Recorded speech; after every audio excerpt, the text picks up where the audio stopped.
L'informatique a transformé sa vie et depuis, cet homme transforme les visages. Après les beaux-arts, la radio, la publicité, le théâtre, Rodolphe Chabrier s'est lancé il y a 9 ans dans la formidable aventure de MacGuff Ligne. L'aventure de 8 copains qui, sans rien connaître aux ordinateurs, ont su utiliser l'outil informatique au service de leur passion, la vidéo. Ils réalisent les effets spéciaux les plus tordus de la télévision et histoire de se payer la tête de qui ils veulent, ils se sont lancés dans le morphing. Rodolphe, le morphing, c'est quoi? Le morphing, c'est une métamorphose. C'est un anglicisme qui est appliqué aux images animées, le cinéma, la télévision. Ça peut l'être aussi dans le print, d'ailleurs, ce qu'on a fait récemment. Une métamorphose d'un visage, d'un paysage, de ce qu'on veut. Qu'est-ce qui t'a donné l'idée de faire un truc comme ça? Enfin, c'était une idée qui était dans l'air. C'est quelque chose qu'on aurait pu faire techniquement depuis extrêmement longtemps. Et le morphing est une partie des effets spéciaux. Les métamorphoses ont toujours tenté les gens dans l'inconscient collectif. C'est quelque chose de très efficace. Alors avant, au lieu d'utiliser des techniques numériques pour faire du morphing, c'est-à-dire une transformation à vue d'images, on utilisait des techniques mécaniques, du latex, des robots, des choses très compliquées, très coûteuses, qui faisaient que ces effets étaient assez rares.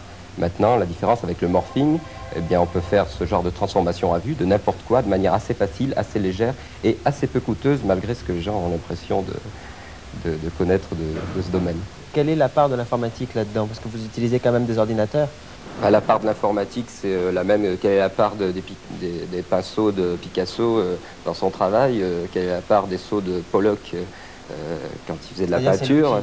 C'est un outil, mais attention, il y a une part de création qui est au moins largement aussi grande dans les outils que dans la fabrication, entre guillemets, artistique ou technique de ce qu'on manipule.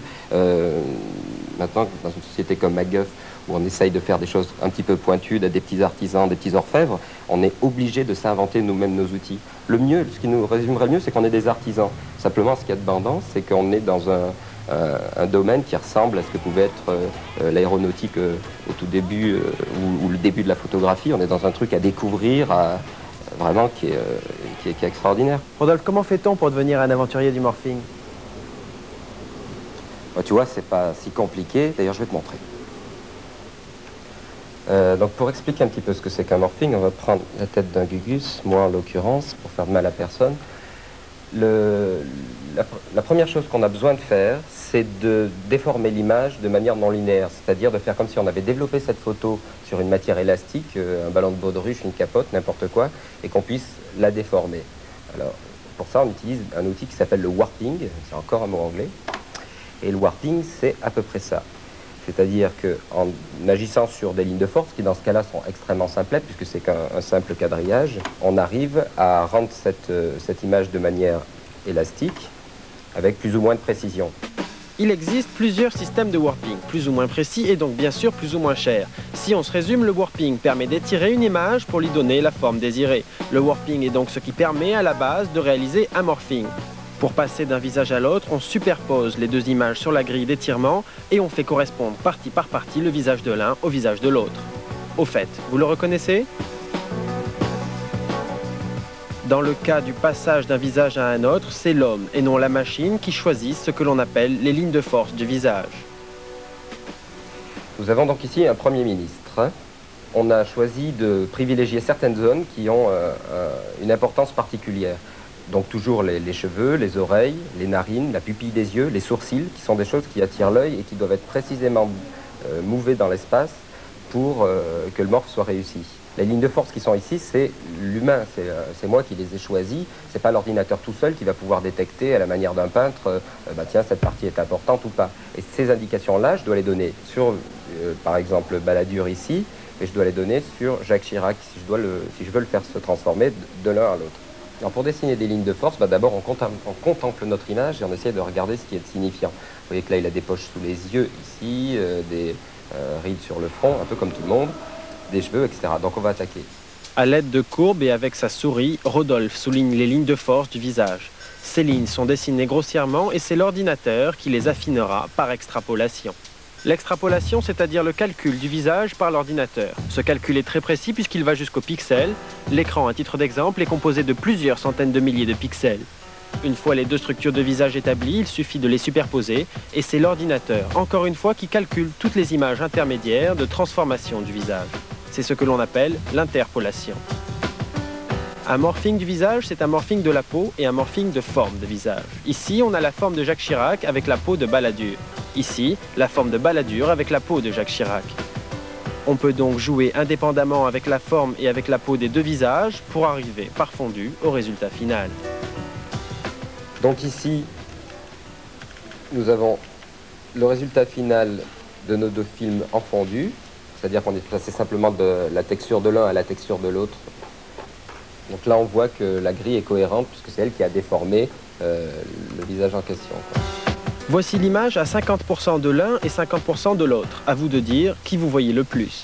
L'image intermédiaire de ce morphing avait fait la couverture de VSD, mais dans ce cas-là, les sondages morphiques n'avaient pas donné les candidats ex aequo. C'était pas exactement 50%. On a eu une grosse discussion de savoir si on prenait 45% de Chirac ou 45% de Balladur, parce que chaque visage a une force particulière, et quand on prend mathématiquement le milieu, il y en a toujours un des deux qui prend le pas sur l'autre. Et je vous dirai pas qui c'est qui prenait le pas sur l'autre.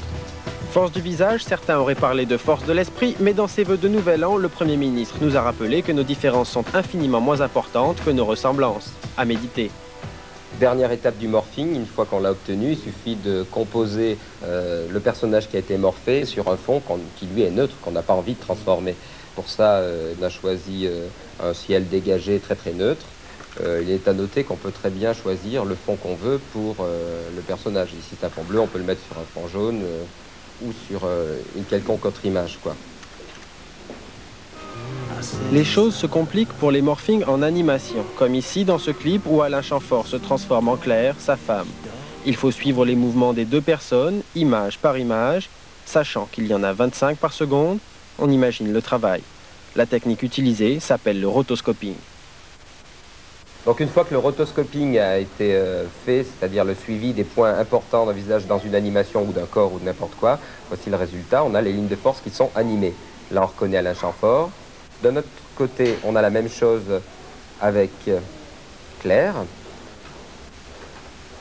Lorsqu'elle a chanté la chanson, ils ont fait attention d'être à peu près dans le même rythme, mais leurs mouvements sont quand même complètement différents. Si on regarde les deux à la fois, voici ce que ça donne. C'est un peu compliqué à lire, mais on voit que les deux personnes n'étaient pas complètement raccords. C'est le morphing qui va les faire rentrer en face complètement. Voici le plus long morph du monde.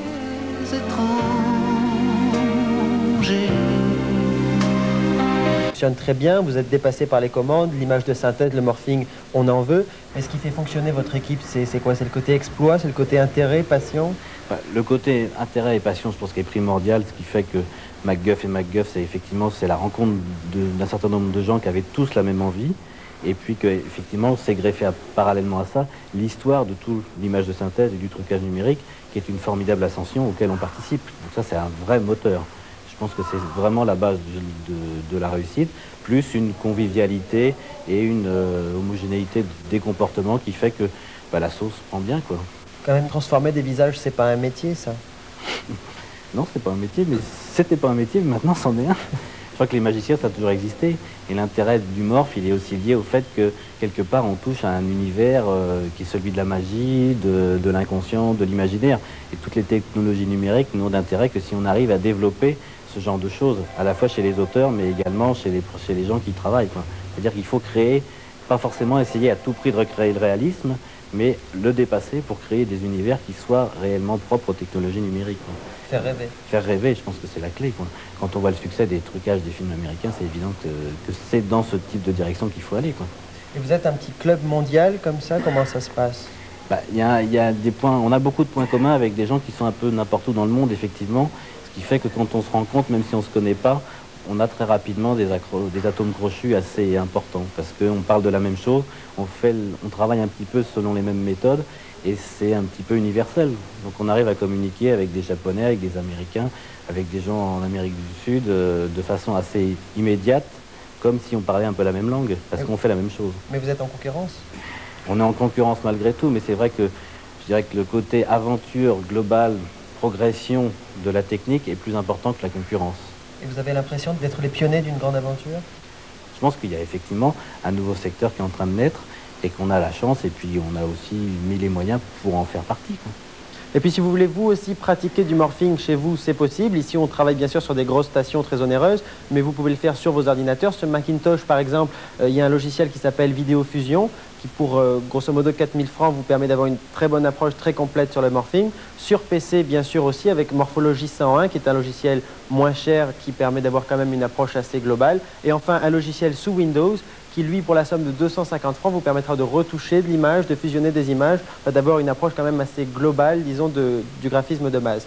Et certaines écoles utilisent ces logiciels. L'école Supinfocom par exemple de Valenciennes nous a fait un très beau morphing sur Van Gogh.